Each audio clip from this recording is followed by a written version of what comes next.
Great. Well, thank you all for joining. My name is Nathan de Ruiter. I'm a partner and manager director at Nova Space. And I would like to welcome you to this panel session, what is called Multi-Orbit Partnerships, a Strategy to Survive an Increasingly LEO/Starlink-Dominated World, ? So just over the last 4 years, I think we all can agree that Starlink had a pretty dramatic impact on the SATCOM market, especially in residential broadband and maritime communications. By our latest count, in terms of number of vessels and residential subscribers, they're now up to a market share of 70%. And now, with a recent string of new announcements in Aero IFC, it definitely extends their reach into other markets. So today's discussion will dive into what the other players can navigate this new competitive landscape. Should they look at building competitive solutions that go head-to-head, or should they kind of focus in carving out niches where they can differentiate and thrive? So that's one key element. The other key topic of the session will be about multi-orbit partnerships, how they fit into the competitive strategies. We have a great panel. I will introduce them very shortly, and we'll get things going. We have about 45 minutes. We'll do audience questions as well halfway through, so please get them ready. And I think I'm looking forward. So let me introduce. So next to me, we have Ali Hashemi, who is the CEO of Yahsat Space Services at Space42. Next to him, we have Eva Berneke, who is the CEO of Eutelsat Group.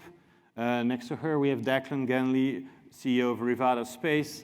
And last but not least, Martijn Blanken, CEO of the NEO Space Group. Maybe first, as I mentioned, I'd like to ask each speaker just as an intro, maybe highlight some of the strategic priorities for 2025, or some of you have some recent announcements today. So maybe first, Ali, if you want to kick it off, maybe 1-2 minutes, just brief introduction remarks, and then we'll go back right into the topics. Well, as you're aware, in Space42, we are a new company.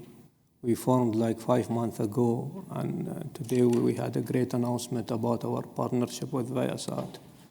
We are building a system that is focusing on D2D, and there is more explanation to come as we go through the panel.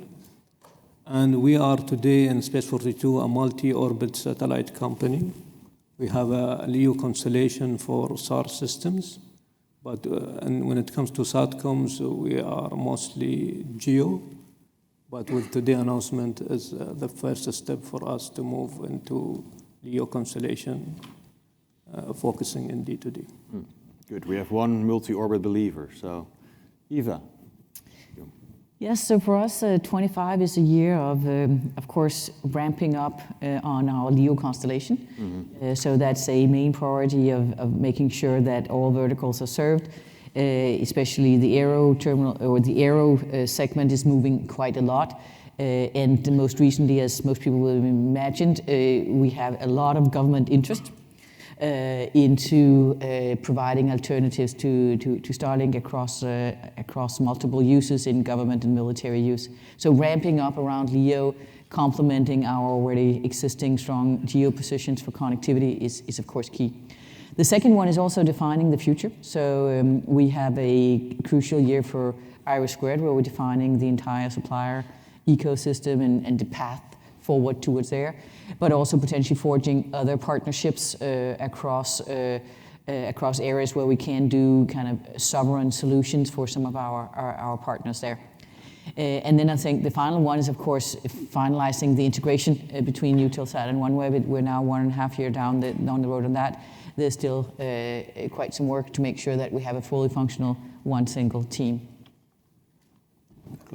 For us, our focus is on getting ready for launch next year, getting satellites deployed in 2026, continuing to build the team, continuing to add to the capital that we've already raised, and continuing to build the order backlog that we have with customers. As to Eva's point, there's a lot of what I would call new demand out there in the environment. We're headquartered out of Munich in Germany, and the recent spate of subsea cable attacks and the changing global environment is certainly driving demand in a way that is new. Good. Yeah, we'll definitely talk more about that. Martijn, you want to? Yeah, for us, we're a very new company. Only 9 months ago we were launched. But the focus for this year is in Satcom, add more verticals to the aviation vertical where we started. In the downstream area, but in midstream we operate one geostationary satellite, looking to add some capacity there and potentially also do something in the LEO market through a partnership with some of the players out there. In the geospatial market, we are working hard to build a global marketplace. We are about to complete an acquisition of Up42, which is a geospatial marketplace, and we're really trying to turn that into a global play. But also there in the satellite ownership and operation, we're considering a few options as well. So lots of things, lots of irons in the fire, so to say. Very good. So let's go to the kind of the first topic, and as alluded into my introduction, this kind of changing competitive dynamics, Starlink being predominated in some of these verticals that I highlighted. So that brings kind of the question to, okay, how do you, as a competitor strategy, are you looking more to build, let's say, a comparable large-scale solution to go really head-to-head, or do you see more of a road towards like finding these niches, white space opportunities where you can maybe differentiate and thrive? So first question, Ali, maybe how do you assess these two strategies, and what kind of best aligns to your company's kind of strategic positioning and plans moving forward? Well, the answer to this question, in my opinion, is not a binary. There is always an approach depending on the end user needs or the customer needs. A great example I can talk about is sovereignty and security. And when it comes to that, geosatellites we think is the best option. Give an example, Aliyah 4, Aliyah 5, which will be launched in 28 and 29 for a contract value of around 5.1 billion from the UAE government for the next 17 years. But again, if you draw a parallel line, what we are trying to do with Viasat, which is an open architecture system that can cater for all stakeholders that wants to join the D2D initiative that we are trying to create, a global system that is scalable, and let's say that it integrates seamlessly with the terrestrial network. LEO constellation will be the answer. So it all depends on the needs of the market, and there is no binary answer to that question. Okay, good point. So Declan, how do you kind of obviously the kind of the value proposition of the outer net is quite different.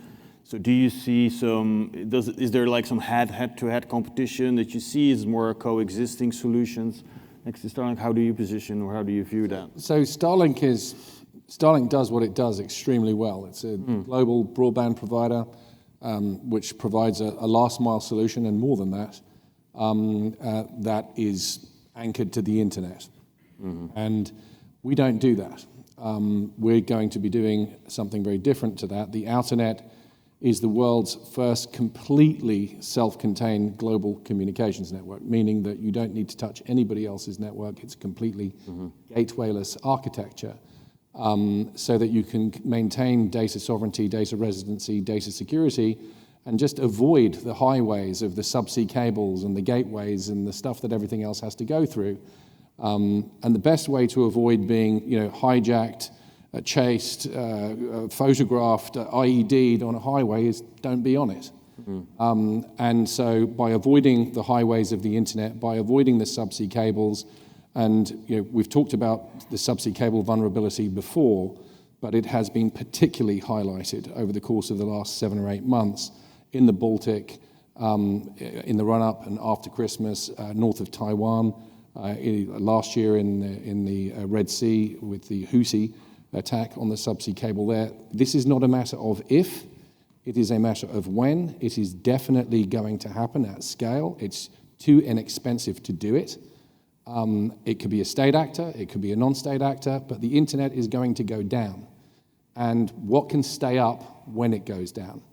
And how long can it stay up for after the internet goes down? And what Rivada is focusing on with the outer net is having a solution that is up, running, and operational that has an answer to that question. So the customers that we are finding are different to the customers that are Starlink customers. Some of them, granted, are the same customers, but they're going to continue doing their Starlink thing. They're going to continue using OneWeb, but this will be an add-on and an additional to what they're going to do. And one of the things and I was talking with a very senior person from one of the big cloud companies a few weeks ago, who said that they, at the top of that company, think that the predictions of what we call satellite data demand are all off by many factors. That the demand the capacity will be filled, and there will be more demand for capacity. And whereas the thinking has been, well, is there going to be enough demand for satellite services? These are not traditional satellite services as we used to know them. Outernet is something very different. Does the Venn diagram of Starlink customers and Rivada Outernet customers overlap? A little bit, not much. Their broadband, they're going to have more than 1 billion customers. Maybe we'll have 3,000. That'll be a lot. There'll be very large enterprises, governments, those sorts of customers. Right. And even from the OneWeb perspective, obviously markets like maritime and aero are important. How do you kind of see the positioning there, and some views on either focusing maybe on niche clients or being some head-to-head kind of competition to Starlink? Yeah, and I think it's clear that we're in a market where there's today 2 working solutions, Starlink and us. So it does not make sense to go head-to-head on the same use cases. It simply makes sense to focus on different use cases, and Starlink has an absolute fantastic consumer product that is very, very standardized, very easy to install and all of that. Where we see a clear differentiation is on multiple other use cases. It's within our focus on the B2B and the wholesale model, where we work with distributors, whether it's maritime, whether it's aero, whether it's government. But it's also a lot of users that simply want multiple sources of supply. So even in the cases where we are head-to-head, a lot of our customers say we want alternatives. We don't want to be caught in a potential monopoly situation with a single supplier. We want to have multiple solutions. So even where there is overlap, and I think you see that in most connectivity markets, that you have 3, 4, 5 suppliers in a market, and in a global connectivity market with that kind of demand increase, because I agree, I think it is more a supply question than a demand question in this market. There's no reason to say that it's not a handful of suppliers that will be successful out there. Some with very spiky, very pointed use cases, like Rivada, you have a very specific use case. Others will be alternatives with multiple use cases. We see, and I think that's picked up over the last just couple of weeks, a very, very, very strong governmental demand across all of pretty much all of non-US, who says, I guess we kind of need to have multiple solutions here. But even with the US DoD, who we also serve as a very important customers, they're also looking for it simply of a resilience causes, and which is also the whole argument behind a multi-orbit partnership. You want resilience in your networks. You want to have the best of both worlds. Good. Martijn, obviously you're coming in pretty new to this industry. Happy to get a bit of your views. Maybe you have some different views from the speakers so far. One of the things that I maybe want to kind of entertain is a little bit, often there's kind of been this reference to Starlink as being kind of the Apple solution.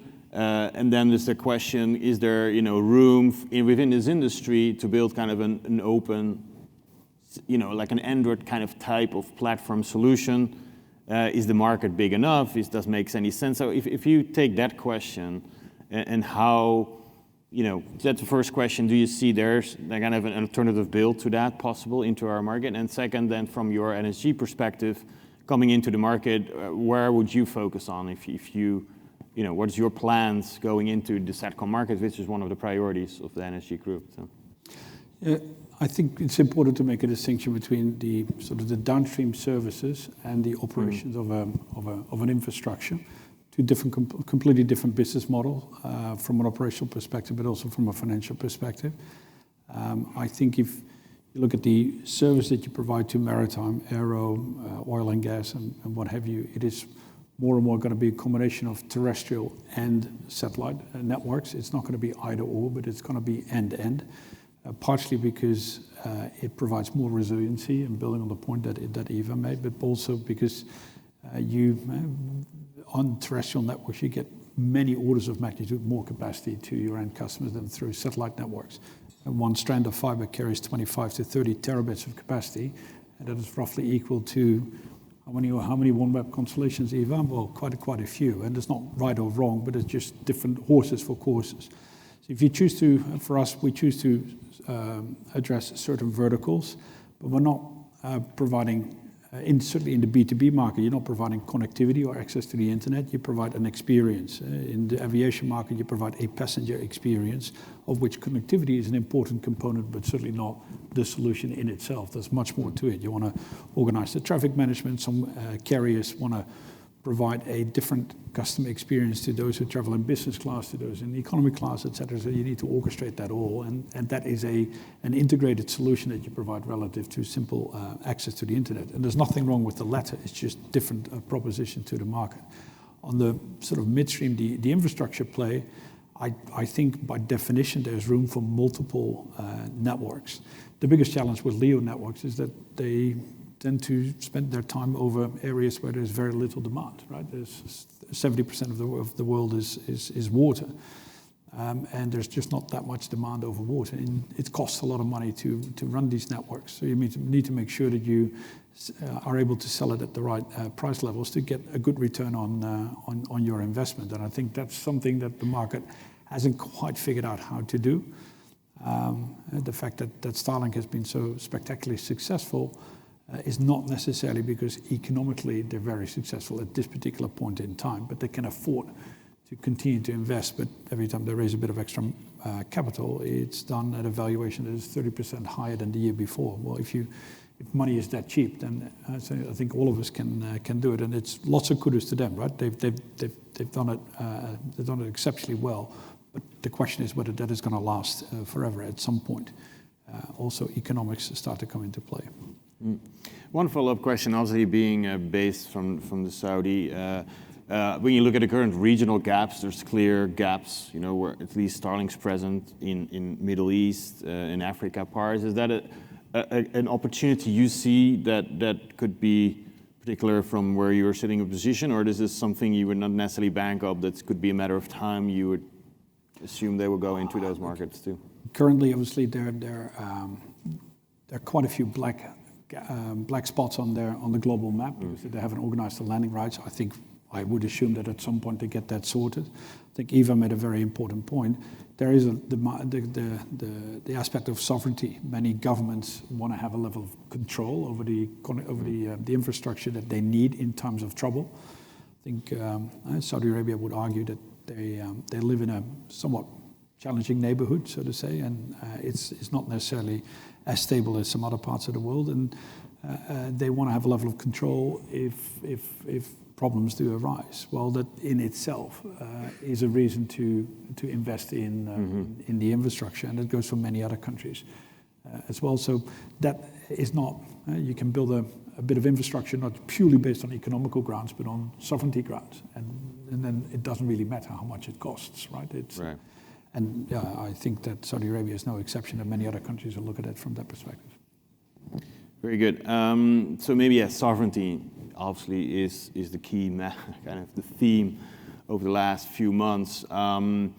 So maybe Declan, you already referred to it earlier. So, but we've just in the last 2 months, and just on the geopolitical side, you've seen different types of demands coming to you and the out-and-out requests from what is happening right now. I mean, you kind of alluded a little bit to it, but aside from the U.S., obviously is a big potential target market, but do you also see internationally like different requests, demand coming in your way? Yes, I mean we have been talking about data sovereignty, data residency, and data security for a couple of years now, and that data sovereignty, knowing where your data is all of the time, being able to track it, knowing that it's not going through gateways or on those highways that everybody else is on, so you have an audit trail of your data, and it remains yours all the time.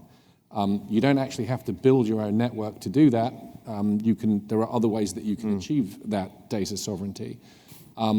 In terms of have we seen an increase? Yes, we've seen an increase. The US Navy was the first customer that we signed a contract with.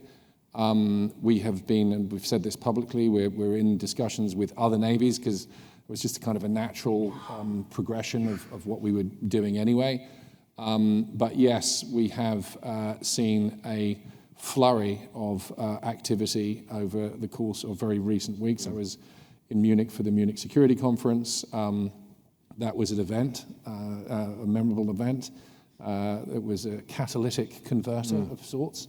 And so there is an awareness, and you can see that awareness in, if you don't mind me saying so, in the stock price of Eva's firm, which is skyrocketing. There's an awareness that that there needs to be multiple alternatives. And it's not even a multi-orbit thing. It's just having optionality and having flexibility so that you can ensure that you've got sovereignty, data residency, etc., in a manner that is not subject to the high winds of political change and the disruptive times that we are in.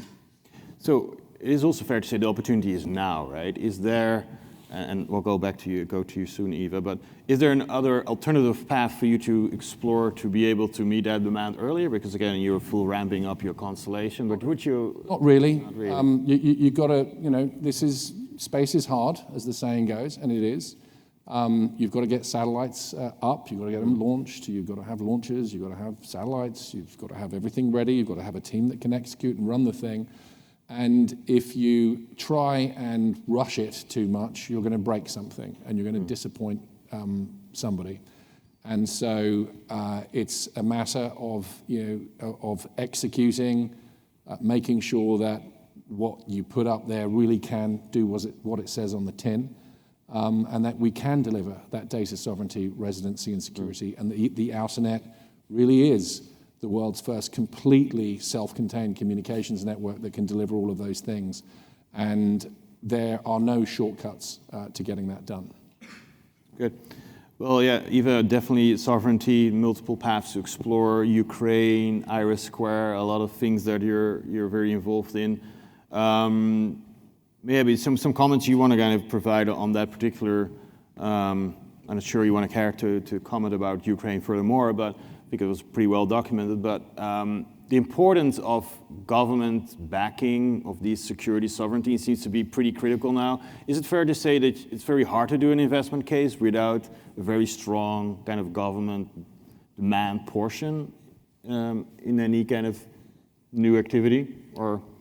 Well, I think, at least for us, we see ourselves as right now the only alternative to American or Chinese, because the Chinese are also getting their full global constellations.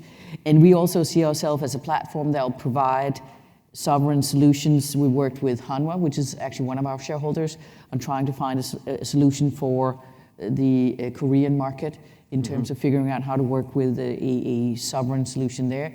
We could also, when we go forward, see partnerships a bit like IRIS², but for other sovereignties where we actually provide a kind of a separate shell there on our constellation where we actually provide that kind of sovereign solution. So we see ourselves as an alternative platform, which is something which is much harder to do in a massively standardized volume-based business. So it's again about, back to your first question, about finding different way of differentiating so we cover different parts of the market instead of doing head-on competition. And that's gotten a lot of wind. Of course, we're also inspired by the fact that we have both Hanwha as one of our investors, but we also have both the French and the UK state as our shareholders. Yeah. We're very focused on both security and sovereignty as part of the value proposition. And I think that's been a big wake-up call for everybody else. I think we've been telling ourselves that for quite some time. It's not everybody who was listening, but I think today everybody's realized that that was probably at least a grain of truth in that, and it is going to be something where there'll be investments coming in from pretty much across Europe, but also a lot of other parts around the world. Good. And Ali, maybe switching a little bit to the second part of the discussion about the multi-orbit value proposition and maybe highlighting a little bit. I mean, you've just made some announcements of some additional LEO investments you're planning to make jointly with Viasat. But can we explain you a little bit, why you feel it's necessary to have built these multi-orbit solutions into the market? What was kind of the strategic rationale for pushing this forward? Simply, there is no one solution that fits all. And we looked at it very closely when it comes to the direct-to-device market. We think it will grow by 2032 to $50 billion. And what can we do to capture the market? So we thought about an open architecture system where we can leverage the partnership of any SATCOM or operator or spectrum holder that can join with this open type of system. Then we looked about how to have a global scalable system that can take advantage of the spectrum available and offer seamless integrated solution to the MNOs. So with this approach and with this opportunity, we think our federated approach will be the answer to this big question. Very good. And so the partnership right now is primarily focused on the D2D. Do you also see in the broadband, kind of set-up broadband, a path to that? There can be different options. Where do you stand on that particular? Simply 3 segments is D2D, the MSSA, the traditional MSSA, because we still believe there is a big value on that, and narrowband IoT. Okay. Good. We're already halfway. I promised halfway to allow questions. So first round of questions from the audience, please. Yeah, there's a mic. If you can just go to the back and then.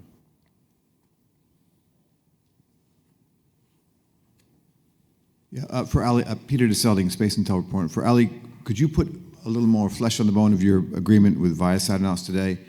To start out, because you've been talking about D2D for some time, and I'm not clear on whether you think D2D goes all the way to broadband. There are companies raising lots of money who think that's the case. Or D2D that stays narrowband but has a lot more applications than just emergency service. And second, I think you said that the idea of the deal with Viasat is to enlarge the partnership. It doesn't stop at Viasat. Maybe it doesn't get to the entire MSSA membership, but it gets to several other operators who are willing to pool their resources for an orbital architecture. Is that, have I understood that correctly? Yes, so again, this is an open architecture system where we want to leverage the partnership for all people who are available as a stakeholder. So satellite operators, spectrum holders, and even MNOs can join the game using the standardization that we have in the MSSA and any association such as the 3GPP. So the idea to aggregate as much as we can in terms of spectrum and to offer to the MNOs a one solution that does not require from them, let's say, huge sacrifices in terms of their own needs or 5G or 4G needs that they are currently have. So from day one, we can have something that is seamless, we can integrate in their terrestrial network. Does that answer your question? How far do you think DoD goes? Like a video in 10 years? We think it will be videos. It can be able to do videos, video calls. You can download some videos, and yeah, can do the whole thing within 10 years. But in the short term, we may be messaging and voice calls. Good. Please go ahead. Hi, Sheila D'Angelo, ESI Motion. What would you say specifically, again, were the keys you feel to Starlink's success, and how are you leveraging those, if any? Anyone specific? Is that question? Anyone wants to Anyone go? specific? You have a preferred person to take this call? Well, I'll give it a shot because I'll give you a personal experience. So my home is in the west of Ireland, in County Galway. It's rural for Ireland, but not rural in the sort of the way that the rest of the world is. We have a landline, we have microwave links, but no fiber. And we got hit with a hurricane a few weeks ago, and we lost power to about half of the homes in Ireland. And power was not restored in some places for more than 2 weeks. And the comms networks went down, including the landline network. But the thing that did keep working for those that had it was Starlink. And so there was a run on Starlink terminals at the local distributor because Starlink did the job well. And if you're a parent at home, or you've got a little school or whatever it might be, and you just need regular internet connectivity, it does the job very well, and it's actually cheap. It's inexpensive at the moment. So the fact that you can go to a place, you can buy the terminal, you can set it up, it's idiot-proof in terms of being able to turn it on, and it doesn't cost a lot of money, and it is, for the sort of ordinary retail user, more or less comparable with your regular internet service. It's a no-brainer. Now, not to speak for anybody else here, but that's not what we're doing, and it's not what we want to do. It's certainly not what you're doing with OneWeb. So it's a very differentiated service, and I'm not going to be that guy. You're not going to go to your local Five and Dime to pick up a Rivada terminal to go and get home internet. That's not what we're for. But they do it very well, and I think that's how they're going to get to 1 billion customers plus. And that, in terms of if that's success, and that's what success looks like, they've got a good model for that. But on top of, and I think that's just to add on, because I think that's absolutely spot on from a kind of market, customer segment focus, product simplicity.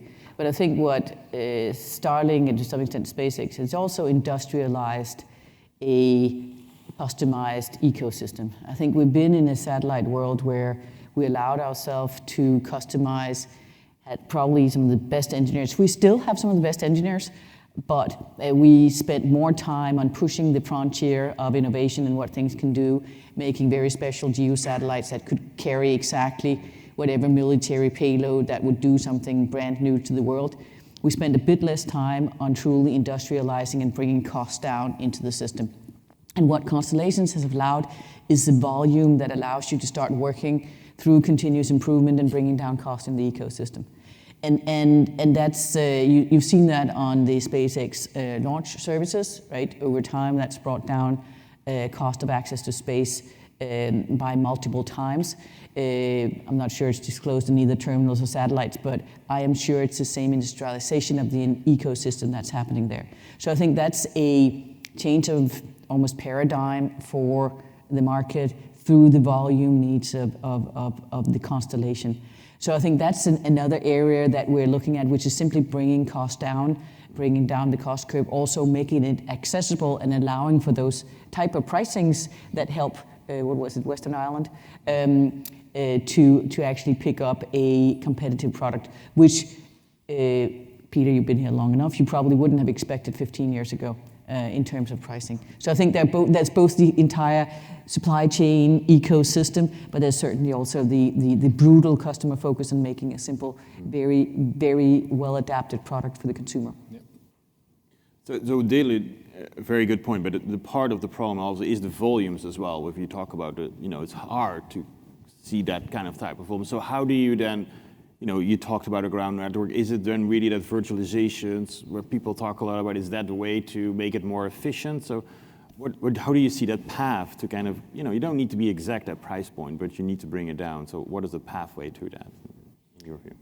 Well, I think IRIS² is a way of trying to say we will try to build a very large constellation that allows for investments into the ecosystem, of bringing in both new suppliers. So there's also room for a lot of new suppliers that might come with much more innovative solutions into the market. So that's one way of doing it. But I think it's also for us in the ecosystem to try to align around partnerships that will allow us that kind of visibility and risk-taking, because I think that's the last element. The risk-taking and access to capital is a huge element that SpaceX and Starlink has brought to the market, kind of really believing in the vision and putting the capital behind it. And I think that's something we're going to be seeing also for the rest. I'll give you a contrarian view on IRIS², because I'm a European, I'm Irish, we're still in the European Union, and what you're doing with your firm is phenomenal. IRIS² is a different thing. IRIS² is a pre-2025 Munich Security Conference idea. It is now an idea that's dead in the water. It's just a matter of when we issue the death certificate. It's a massive, it's a giant boondoggle. It is the usual suspects, and present company very much accepted, the usual suspects at the taxpayer trough of the European taxpayer, and we can't do this stuff anymore in Europe. Mario Draghi's report talked about the lack of innovation, the lack of competitiveness in Europe. That applies across the board. It's very much the case here, and it's because we keep doing stupid things. And IRIS² is a stupid idea whose time came and went. It's a massive boondoggle, and it needs to be ditched. And why we can't play with these games anymore. For the first time since the 13th century, we have a Far Eastern army at greater than division strength in combat on European soil. We can't play these crony, corporatist, regulatory capture games anymore. When we went to reply to an IRIS² RFP that was issued, it was issued on the 23rd of December at 4 p.m. and the reply date was before New Year's Day. You know what's happened. You know they've written the thing. You know the reply has already been prepared by the people that are on the inside. So when you're an entrepreneur, a European entrepreneur and innovator, and you've got a disruptive model and you're bringing that to this fight, this stuff is not helpful. This is not where the next... If anybody thinks that IRIS² is some kind of answer to Starlink, they are smoking something very, very strong. Okay. It is not. All right. Well, but I don't think anybody says that IRIS², because I need to just do a little bit of defense here. Go ahead. Go for it. Because I don't think it's an answer to Starlink, because IRIS² is not put to the world to do a fantastic consumer product for the entire world. IRIS² is there to provide some sovereign capacity for European militaries and governments of Europe. And I think everybody, at least that I've talked to, aware that that is not a price competitive offer that's going to get anywhere near the megabit cost or price as Starlink. Right? We can do that. Rivada can do that for all of them at a fraction of the price now, and get better data sovereignty, better data security, better data residency than IRIS² will deliver in 15 or 20 years' time, whenever it actually shows up for a budget that's going to be blown, and you know this. I mean, this thing's going to be way over budget, and it's going to be late. There's a second objective of IRIS², which is a little bit less expressed, is trying to get the European ecosystem for space refreshed. It is not an objective to make necessarily the usual suspects, as you say, sing and dance. It is actually an option of putting a lot of money behind potentially getting some new suppliers, some new players into the system, and saying, we're actually willing to invest in that. I'm not sure at all. I'm actually fairly sure that we're not going to see just the usual suspects coming out of the supply chain selection process. I'm aware that might be one or two who actually will lean in and take the risk and have a hard look at themselves. It will not be everybody there. Otherwise, we haven't been successful in IRIS². And that might be true, and we might stop up in a couple of years and say we're not successful because we have not taken the risk to sufficiently shake up that ecosystem, because that is an objective in IRIS², is getting a more sustainable European content into the space ecosystem. That is a very clear demand. That is also why it's taking long, because it is far behind. And I think I said it probably last year here at States, that the European supply ecosystem in space is far behind. You've seen it in launchers, You've seen it. It's clear on satellites, it's clear on terminals, it's clear on ground. It is way behind. So this is a European play to try to have some catch up. Is it going to be successful everywhere? I hope so. I'm not sure, but that's the play. So I think it is not at all we will replace Starlink in a worldwide domination of consumer broadband, because in that case, I don't think we're coming down the right path. Good. I think you both made your points. I wanted to address one more topic before we close, and that's, coming back from the Mobile World Congress, 5G NTN, I think it was one of the very good positive stories. You see significant MNOs, telcos embracing really NTN these days. Pretty much of a shift, what you can see over the last few years. Starting with you, Martijn, coming out from the telecom world, the NTN, do you also see that as a major driver for our satellite industry going forward, or you have some concerns or things that you say maybe they're getting a little too excited here on the satellite side? I'll look to find major driver. It will certainly help to grow the satellite industry. But again, it's horses for courses. Will it be a substitute for terrestrial mobile networks? I strongly doubt it. Will it be a useful supplement? I think so. And therefore, it will have a role to play in the space ecosystem. And the standardization is certainly going to help achieving that. But I think it's naive to assume that we, at least let's say the next 20 to 30 years, will enter a world where there will be no terrestrial networks and everything will move to space. So they will continue to coexist. I don't think that anyone here in this room will be able to predict exactly how fast that will happen. But I think it has a very useful role to play. Yeah. I hope it will allow people in more remote areas to get better connectivity and communicate with the rest of the world. And I think it has all the credentials to achieve just that. And Ali, of course, kind of the holy grail is having a user being seamlessly migrating or roaming through a terrestrial network into satellite. How much time do you think? How much is the timeline for getting that kind of true user experience into the market in your expectation? I think we are starting to see it right now, actually, with the many players in the market.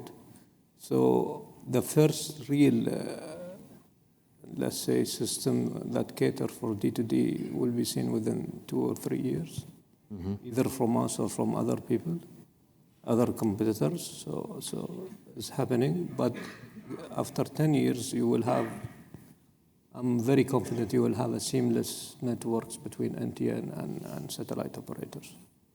Good, thank you. And Eva, I think there were also some announcements that there were some tests done around 5G NTN with the OneWeb technology. Maybe you want to talk a little bit about it? Yeah, it's again one of the ways to try to differentiate from the approach of Starlink. As we know, it's a fully integrated end-to-end system with also its own waveform and everything. And we believe that there is a real differentiating in integrating over towards the telecom ecosystem of 5G, 6G. So that's why we've been pushing with the standards and 3GPP collaboration is something we've been part of for quite some years, because that way you stand on a alternative to the volume that we probably are not going to create with our more specific use cases in the market. But if we can stand on the back of volumes generated out of a telco ecosystem, we're talking a totally different magnitude. So integrating into the standards of that, on top of also the collaboration with a lot of the telcos that we're doing. Quite a lot of telcos are our closest partners, users for backhaul. They resell, they integrate it into their the B2B networks. So we believe that integrating into their system of standards is something we need to do. It's amazing we have an industry here which is so small but has never developed standards, right? We're all working on our end-to-end systems. And we believe that trying to move this forward, and you just launched with open standards as well, saying, let's build on something that's common, so we can put our volumes together to try to have an alternative on how to drive down costs overall in the system. So that's what we just experimented. It was highly, and saying last week in Barcelona, that was one of the key talking points. I think all of our engineers were asked about how this could be leveraged much more. So I think it's again trying to come up with alternative strategies, in this case, a close integration to the telco world. All right, good. Our time is up, or almost up. As President Trump would say, that was entertaining, so thank you very much. It's good. For Happy to entertain, right? Thank you all for joining, and please join me in thanking the panel.